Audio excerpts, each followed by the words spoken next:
Tu en parlais dans les titres, les scouts s'entraînent en montagne. Les scouts de montagne de Chambéry se sont réunis en plusieurs patrouilles pour passer 4 jours et 3 nuits dans la neige de Maurienne. En parfaite autonomie, ils vont mettre en pratique tout ce qu'ils ont appris pour la survie de montagne. Camille Rivollet et Juliette Vincent-Seigné sont allés à leur rencontre. Reportage.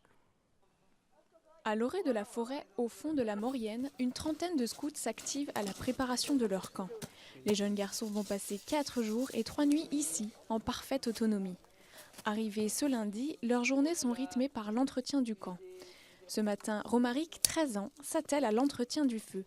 Scout depuis 2 ans, ce qu'il aime le plus, c'est l'échange avec les autres. On rigole bien ensemble, on chante bien, on discute bien, il y a vraiment une bonne ambiance, on s'entend tous très bien. Donc ça c'est vraiment important dans une patrouille parce que si personne parle, tout le monde est timide, ça va être difficile. Donc on essaye de mettre le plus l'ambiance. Donc voilà, vraiment chanter, raconter des blagues pendant qu'on fait la vaisselle, on mange. Vraiment voilà, que le camp se passe le mieux possible, il faut vraiment être très joyeux. Quel que soit leur âge, toute la patrouille est mise à contribution et chacun d'entre eux participe aux activités. On s'amuse et on en profite, il fait beau, il y a de la neige, donc là on est en train de faire un mur. Ça nous permet de nous protéger, nous protéger du froid qui est dans les tentes. C'est aussi pour passer le temps et c'est sympa et on s'amuse. Les scouts ont appris ces techniques tout au long de l'année et mettent en pratique leurs connaissances.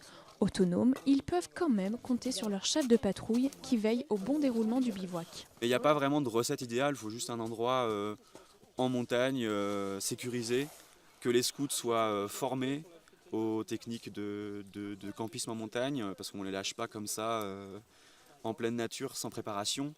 Donc la première des choses, c'est s'assurer qu'ils soient formés, ensuite qu'ils aient le bon matériel et ensuite trouver un endroit sécurisé. À midi, les garçons se réunissent autour d'un repas convivial. Tout est fait de neige, la table, les bancs et même le frigo.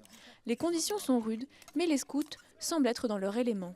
Cet après-midi, les activités seront plus ludiques, mais toujours avec la même règle, la bonne humeur. C'est la fin de ce journal. Merci de votre fidélité. On se retrouve demain pour une nouvelle édition. D'ici là, passez une très bonne soirée. Fanette, je te laisse conclure.